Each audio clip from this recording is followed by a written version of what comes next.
Well, Yeah. welcome. Thank you for joining us today, everybody. I am Rachel Lavis, and it is Wednesday night, Hump Day. And you are joining me and my brother, Dr. Lee from California. This is the Natural Wellness Forum, and I want to welcome you here. Thank you guys for joining us. So this forum was designed specifically to educate and to inspire, to get you really thinking about how to take responsibility for your health. So every week, me and my associates have gathered some very knowledgeable people. We're going to talk about different facts about different disorders and different diseases and natural ways to deal with that. So we want to educate you about these different diseases and disorders, but we also want to inspire you as well so that you can find ways you can practically help yourself, right? So today, I'm thrilled because, like I said, my brother from another mother way out in California is here to impart some of his wisdom and his knowledge. And his name is Dr. Lee. And Dr. Lee is 81 years young. And you would never know. And we actually want you to introduce yourself, Dr. Lee. Introduce yourself. Yeah. Tell us about yourself. Okay. Thank you. Hi, everyone. My name is Lee, Frank Lee. I'm now 81 years old, but I feel my spirit of living turned around with a number like 18 years old guy. Really? Having go through everything during my life, I came from Indonesia. Yes. Yeah, have been settled here for about, about 32 years. Yeah. So tell us your profession. You said you were retired. Tell us what you did. It's very important. Yeah. I'm a retired MD. Graduated in 1967 and been practicing since that time until 1980. So about 30 years ago, I retired. Wow, that must be nice. That must be nice. I'm looking forward to that, Doc. So we'll go ahead and get to what we're here to talk about. And I had never heard it described like this, but you called it GIRD. That sounds like something you cough up. But actually, GERD is, I'm sorry, I'm trying to multitask here. GERD is, and I got this off of WebMD, it's a chronic disease that occurs when stomach acid or bile flows into the food pipe and irritates the lining. Acid reflux and heartburn more than twice a week may indicate GERD. It's usually self-diagnosable, but it's from some of the statistics I read, you know, people who have like heartburn, it's like anywhere from 12 to 20% of the US citizens suffer from heartburn. And even those people, there's like a 20%, about 20% of those people are actually diagnosed with GERD. So you want to talk a little bit more about what GERD is? Yes. As you had explained about GERD, just like an acronym of Gastroesophageal reflux disease. Yes. Yeah. What does it mean? If we have things happen in our stomach, or just say the length of the gastrointestinal tract is about 9 meters in length, Mm. say about 30 feet. Mhm. In that kind of lengthy gut, we have our stomach primarily, who will process all kind of food that we swallow from our mouth, and then it will be processed throughout, going from the top of the esophageal, that's what we call it, the upper, sphincter of the esophagus, going to the lower sphincter of the esophagus, down again to the stomach. And that's the situation start if someone did not care about his food, did not care about his lifestyle, whatever. It may create what we call it, sometimes like overproduction of the stomach acid, but with GERD, sometimes not because of the overproduction, but may happen with the low production of a stomach acid, that we call it hypochlorhydria. If things that happen, sometimes because of the loosening of the lower, part of the sphincter of the esophagus, it becomes like a weakening of the muscles around the lower. And that's why if that happens like that, it will create what we call it reflux, acid reflux symptoms. And it's very noticeable, especially for the patient who feel it like heartburn, whatever, sometimes nauseatic, or sometimes with vomiting, and so on and so on. Yeah. So yeah, that's a very good description, but I want to show, where did it go? I'm going to show a picture of exactly what you just mentioned. So gastroesophageal reflux disease. And this is exactly what he was describing. The sphincter right here. So here's the esophagus, and this is a healthy stomach. This is how the stomach looks when the sphincter closes, so the acids stay in the stomach. Correct, Dr. Lee? Yes, correct. And then you said, you were mentioning how it weakens. When it weakens, due to a lot of times, I believe you said, due to diet, it starts to weaken over time. Yeah. That acid, that opening starts to loosen up and get weak. And then the acid can go back up the esophagus. Is that correct? Okay. Yeah, okay. Correct. Yeah. I'm learning something. Yes. Well, apparently, in the world, there are three kinds of how, living organism, or just say human being, whatever, how they eat. Yeah, first we call it sometimes, quite number of people, they just eat like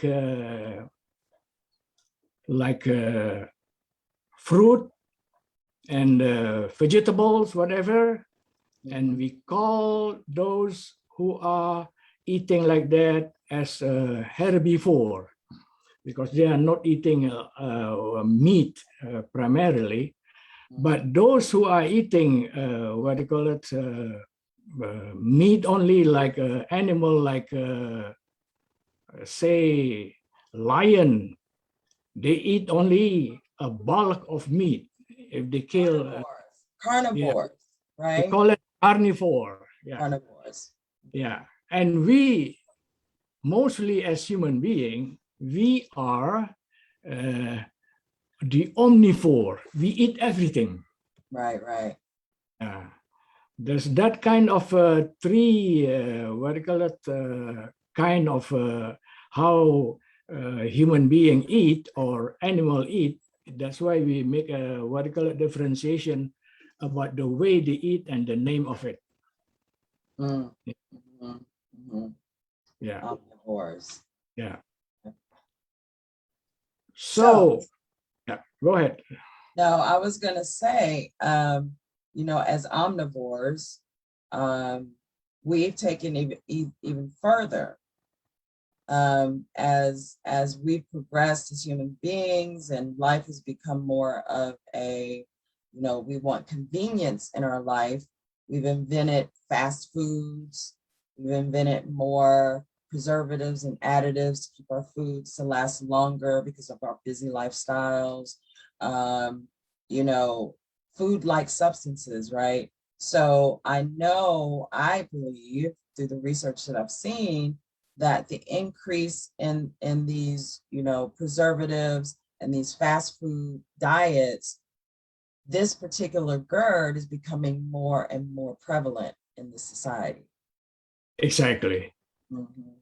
Yeah. So one thing that, you know, one thing I want to bring up is, you know, because the first thing I mentioned when I talked about the definition of GERD is that it's usually self-diagnosed, and there are some signs that you do have this. And I just wanted to name a few. I'm not going to name all of them, but really everything that I've gathered from them are all pretty much attached to acid coming back up. So one of the symptoms is indigestion. Yep. Indigestion. Mm-hmm. That's really create what do you call it, the symptoms that may have the patient feel like heartburn, you know, and then what do you call it, came to the condition that like acid reflux. Yes, yes, like that. yes. And that's what they create in the whole kind of symptoms. That's why they call it the GERD. Yes, yes. So another symptom, which was interesting, was, and I read a little more into this, was a chronic dry cough. That didn't really make sense to me at first, but then the more I read and studied it, it's saying that when the stomach acid when it comes up, sometimes it can get into the lungs, which causes an irritation to the lungs, which causes a chronic cough. I thought that was very interesting. Another one was a hoarseness in your voice because the acid irritating the throat lining. Yeah. That's another one. Yeah, that's why sometimes between our stomach and our system of respiratory, it's really interconnected each other, you know. Yes, yes, yes. That's why if you have symptoms of GERD, you also will have like what you just said, like a chronic cough, whatever, because it irritates and also what do you call it, the nerve around it also being what do you call it, stimulated. That create things that you cough a lot, but like a dry cough like that. Yeah. And that's what we also have to be careful with the GERD. It is not just create a condition around the what do you call it, lower part of the sphincter of the esophagus. It also may damage the cellular part of it. Then it may create what you call it, kind of a malignancy or ulcer, whatever. And that's quite what you call a thing that we have to consider, and not just consider it's just a normal thing. No, it is a real serious one that we have to be careful of. Okay. Yeah. Okay. I want to come back to that because you said something I want to touch on. But I want to give a couple of more self-diagnosis symptoms that if you're experiencing these could be a part of GERD. Another one is excess salivation, getting extra spit. What I read about that and some of the research I did on that was the reason that the mouth will salivate more is to prevent the acid, because if you salivate more, you swallow more. Yeah. And it's supposed to help keep the acid at bay. So if you're salivating more, it's your body's response to trying to keep the acid down. So I thought that was interesting. Yes, that's what we call it. Sometimes patient also complain of hypersalivation or sialism, they call it in the medical term. Normally, because of the gurgitation, whatever come that react to the what do you call it, going up to the esophagus, it also stimulate all kind of what do you call it, the saliva, what do you call it, like a thing, yeah, just happen like that. Stimulate. Yeah. Okay, that was an interesting one for me. Two more quickly. One was kind of funny, but it's not funny. Bad breath. Oh. Bad breath. Everybody knows somebody with really bad breath. Yeah. Could that be like one of those symptoms of you need to go check out your gut? Yes. Yeah, that's what we call it, the symptoms of halitosis. Halitosis. Yeah. Yeah. The acid. Yeah, acid, not only acid reflux, things that very, very sensitive around the glands of the mouth being, what do you call it, hurt all the time. Because in our mouth, there are a lot of bacterial, whatever you call it, that may create also another thing that patient also have to check, especially with their dental DDS, whatever, to make sure is that create also an additional thing that we just talk about, the halitosis, you know, bad breath. So basically what you're saying, it could either be something coming from within the mouth, or it could be gut health. It could have something to do with reflux. Yeah, exactly. Yes. And the last thing, which I'm not really sure, but because chest pains that was one of the symptoms, with chest pains can cover so many different ailments. But it did say that's one of the symptoms is chest pains. Didn't really go into too much detail on that, but it says it's from the acid backup, which can cause chest pain. So those are just some of the symptoms, just to let you guys know. Also, you had mentioned how important it is to get GERD in check, because it could lead to some other more serious, not that it's not serious, but unchecked, it will get worse. Yeah. And it will cause, so you mentioned something about ulcers. Tell us a little bit about ulcers. Yeah. As we know, ulcers of the stomach, yeah, just because of the production of the gastric acid too much, it may irritate the lining. So if a patient, especially with their lifestyle, with drinking of alcohol, with what do you call it, not taking care of their food so well, it may create the irritation of the lining. The more the lining of the stomach get irritated, yeah, it create what do you call it, ulcer. Slowly, maybe a deep ulcer. That's also very, very dangerous for the patient because it may create a bleeding because of the ulcer. And sometimes ulcer also may turn to kind of a malignancy. You see?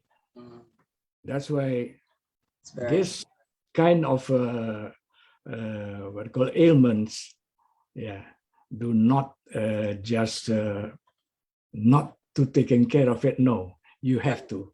Yes, because one will lead to another, which will lead to a deeper problem, to the point where, you know, it can be fatal.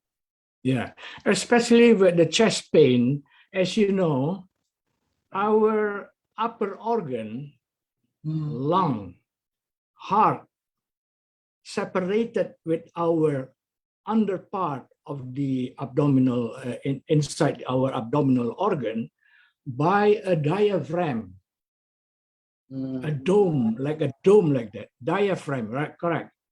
Right. And our esophagus going to a special hole through the diaphragm. And the diaphragm itself innervated by our 10th nerve, they call it vagal nerve. Vagus nerve, right? Yeah, vagal nerve. Vagal nerve from the 12 pairs of the, what do you call it, central nervous system of our body. One of the most important, among others, the vagal nerve. That's why sometimes if you have, well, just say symptoms of GERD, it may radiate to your chest. And that's why sometimes you feel like a chest pain because of the innervation, the movement of the, what do you call it, the diaphragm. That may, yeah, very sensitive. Yeah, so it's all interconnected and it will trigger that. So it comes. Can you imagine from the cerebellum of our brain going to the spinal cord, and then all the branches from the top of our hair to the toe of our feet, it's all managed by the nerve. Yes. Yeah, that's why it's so amazing, you know, human body. It is. Just like, what do you call it, a miniature of the ecosystem, same like outside. If there is the burning outside, rusty, whatever, it may also happen inside our body. Yes. And it's interesting because you mentioned, one thing you mentioned, leading to, you know, I would call it, it starts off like inflammation, but it, you know, the acid will get in there and then it starts. When I was in my 30s, I used to drink a lot. Okay, I'll just throw that out there. And there was this one particular beer I used to like to drink, and I drink it, you know, 2-3 times a week. And one day, just out of the blue, I got this burning sensation in my stomach. Yeah. It got worse and worse and worse. I don't know if it was an ingredient in that particular beer that I drank, but I went to the doctor. And at the time, I didn't know what GERD was or anything, but she was telling me you're gonna need to change your diet and your habits, because this can eventually lead to ulcer, right? And I'm like, oh, I don't want no part of that, because the way it felt right then, and it could get worse, you know. I'm like, no. So I didn't quit drinking at that time, but I changed beers. I had to change because it was terrible. But just to throw this out there, because you did mention certain diets or certain things that you can eat can lead to extra acid or exacerbate the GERD's syndrome. So some of the things that I read about things that will trigger foods or trigger drinks. One of them, number one, was alcohol. That was a huge one. Yes, because alcohol sometimes, as you know, if you have a wound and then inadvertently you get alcohol on the wound and then you feel how pain it is. Yeah. And that's why. That makes sense. I didn't even think of it. So if you have a sensitive spot in your stomach that's raw from the acid, and then you drink alcohol, it's like pouring alcohol on an outside wound. It's the same thing. I never thought about that. And that's why, to avoid this kind of ailments, first of all, of course, you have to be, manage your lifestyle, right? And then drink sufficient of water. Yes. Because 2 until 2.5 liters of water every day is very important. Yes. Because you know why? Water is everything in our body. Yes. Yeah, sometimes a lot of a patient just forgotten about it. Yes. Yeah, apparently, if you can drink water a day, 2.5 liters, just about 100 cc per hour. Of course, you can do that. Yes. But sometimes patient ignore because of the hurriness in work, whatever. They don't worry about. But it plays a big role, you know. Yes. Like me, why I drink water every morning before breakfast, yeah, about 250 cc lukewarm water. I think, yeah, frankly speaking,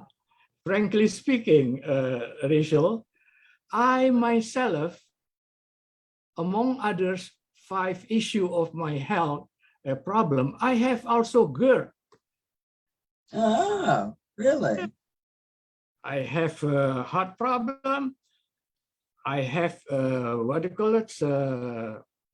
prostate problem, because I'm old. Issues. But I try to get well.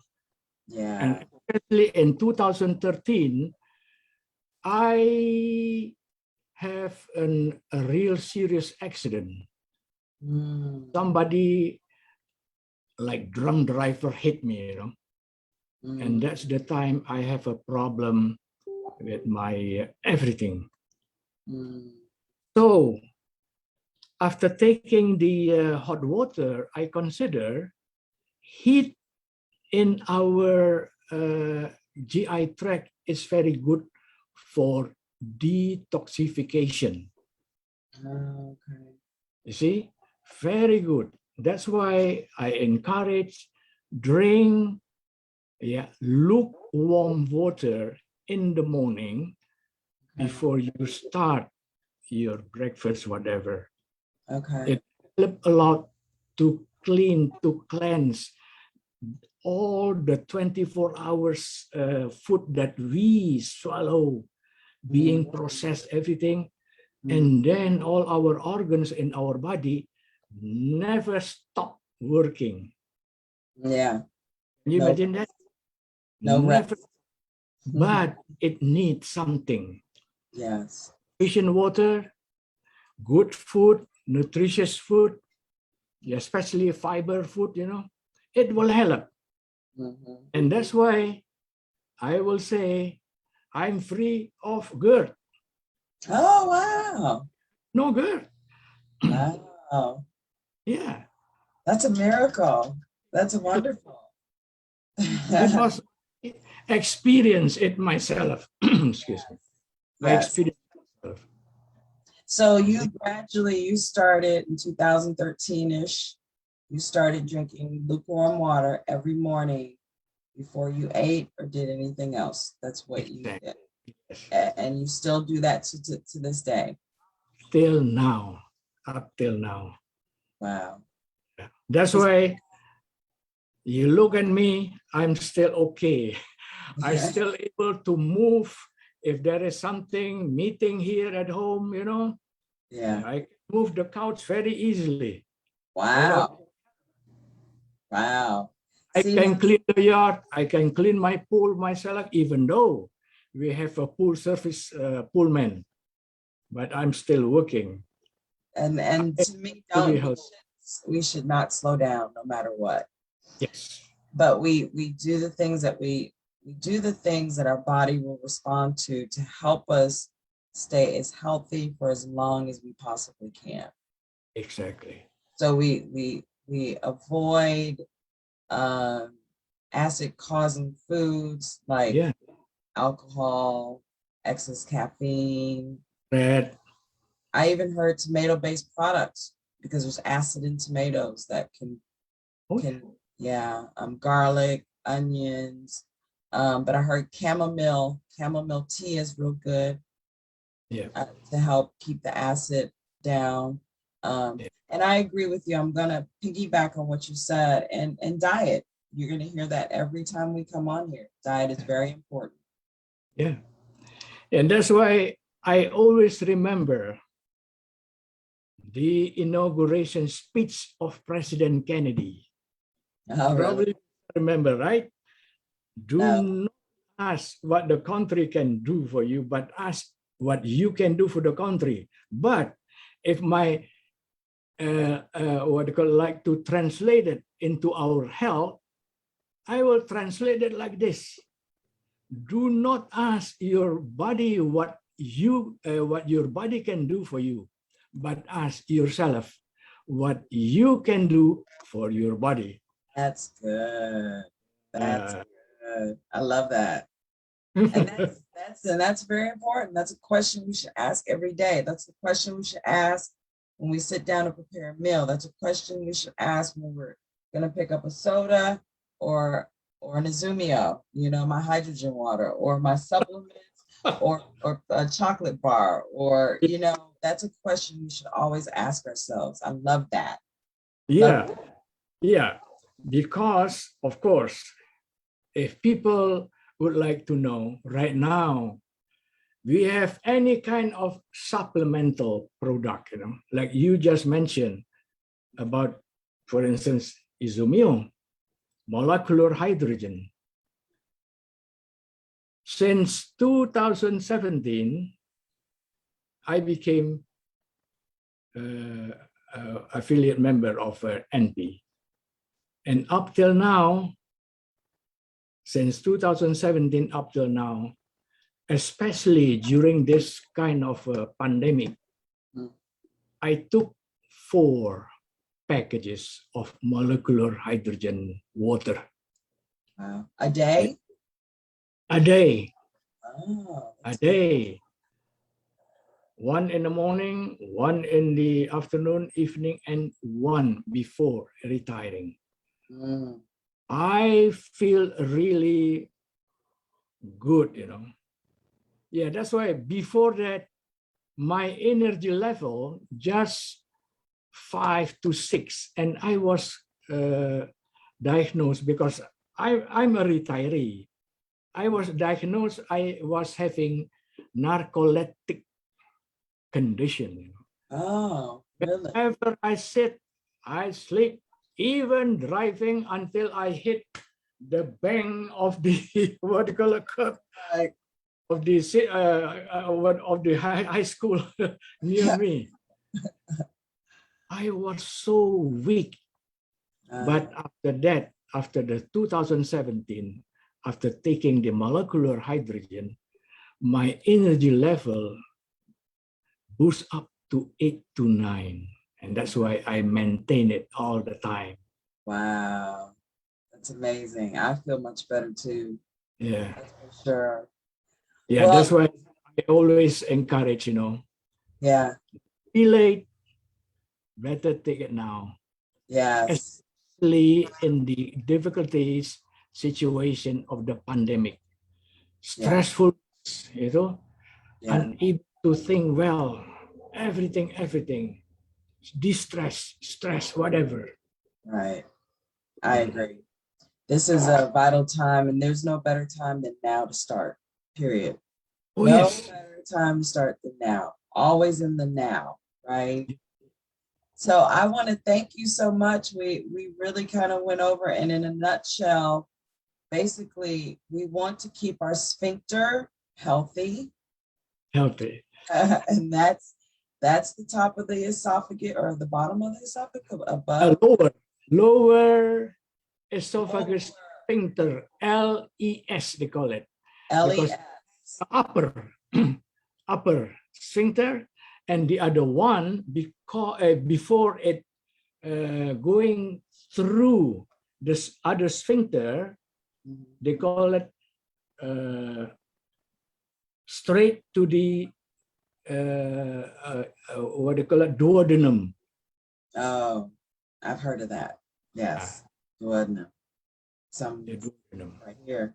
Somewhere. Yeah. 3 there, you know. Yes. Pyloric. We call it pylorus. Sphincter pylorus. Pylorus. ILORUS. Pylorus. Pylorus. Okay. Okay. Sphincter. The last sphincter, because before it goes to the what do you call it, duodenum, ileum, duodenum, ileum, jejunum, and then the big what do you call it, thing, transfer colon, and then that's it. Okay. So what we talked about the beginning processes of the digestive system and this GERD disorder when things are off. There's a deeper thing happening. Those are the symptoms. That is what's happening with this particular part of the digestion, but it goes even deeper. And later we're going to talk about, you know, leaky gut and getting deeper into how the stomach and the intestines and all that plays a part together, how it combines. But today, I just want to thank you, Dr. Lee, for coming. I really appreciate it. I enjoyed you as always. You're a breath of fresh air. And like thank you. 81 years young. You're 81 years young, going on 30. There you go. So I want to.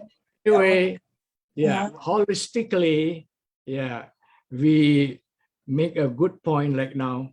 Holistically, I'm still healthy. Yes. Body and spirit, I'm still healthy. That's why holistically, I'm still healthy. Yes. And that's what we want. That's what we want, right? Yeah. Thank you for everybody, everyone who get together today. Yes. And probably we will meet again another time. I'll bring you definitely back on so we can go deeper into the whole digestive process. But I want to thank everybody for coming. And before we leave, just tell us one of your best ways to deal. If you suffer with GERD or acid reflux or anything like that, please put it in the comment how you deal with it naturally. You know, there's a lot of medications out there, but how you deal with it naturally. What tends to help you when you have, like he just shared his testimony, the hot water, lukewarm water every morning, that helped him. So we want to thank you again for joining us this week. And next week, we're going to have my sister Jacqueline, come on. And well, I'm going to keep that a surprise. So anyway, you guys have a great day. And thank you again, Dr. Lee. You have a wonderful night. Same to you, Rachel. Thank you so much. Take care. And bye, everybody. Bye.